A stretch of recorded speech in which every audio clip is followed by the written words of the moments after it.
Vice ചാൻസലറെ വെല്ലുവിളിച്ച് കേരള സർവകലാശാല ആസ്ഥാനത്തെത്തി registrar doctor KS Anilkumar. രജിസ്ട്രാറുടെ ചേംബറിലേക്ക് ആരെയും കടത്തിവിടരുത് എന്ന് VC ഡോക്ടർ മോഹനൻ കുന്നുമൽ സുരക്ഷാ ജീവനക്കാർക്ക് നിർദ്ദേശം നൽകിയെങ്കിലും അത് നടപ്പായില്ല.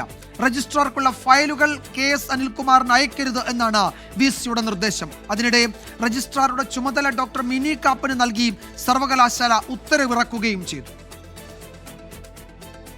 കേരള സർവകലാശാലയിലെ ഭരണപ്രതിസന്ധി കൂടുതൽ സങ്കീർണമായി. രജിസ്ട്രാർ KS അനിൽകുമാർ സസ്പെൻഷനിൽ തന്നെയാണെന്നും സർവകലാശാല ആസ്ഥാനത്ത് എത്തരുതെന്നും വൈസ് ചാൻസലർ നിർദ്ദേശിച്ചിരുന്നു.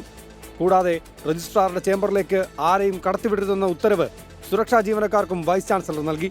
പക്ഷേ ഈ രണ്ട് ഉത്തരവും പാലിക്കപ്പെട്ടില്ല. ഡോക്ടർ KS അനിൽകുമാർ സർവകലാശാല ആസ്ഥാനത്തെത്തി. രജിസ്ട്രാറുടെ ചേംബറിലേക്ക് തന്നെ പോയി. തടയാൻ സുരക്ഷാ ജീവനക്കാരും മുതിർന്നില്ല. നിയമത്തിന്റെ വഴിക്ക് പോട്ടെ. നിയമത്തിന്റെ വഴിക്ക് പോട്ടെ. നിയമപരമായി മാത്രം കാര്യങ്ങൾ നടത്തുമെന്ന് രജിസ്ട്രാറുടെ മറുപടി.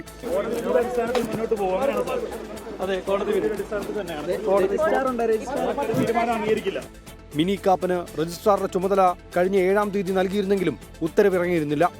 ഇന്ന് രാവിലെ ആ ഉത്തരവും സർവകലാശാല പുറത്തിറക്കി. കൂടാതെ ജോയിന്റ് രജിസ്ട്രാർ P ഹരികുമാറിന് പകരം ഹേമ ആനന്ദിനും ചുമതല നൽകി ഉത്തരവിറക്കി. ഇതിനിടെ KS അനിൽകുമാറിനെ തിരിച്ചെടുത്ത സിൻഡിക്കേറ്റ് യോഗത്തിനെതിരെ ഉടൻ നടപടി വേണ്ടെന്ന് രാജ്ഭവനും തീരുമാനിച്ചു. 24 തിരുവനന്തപുരം.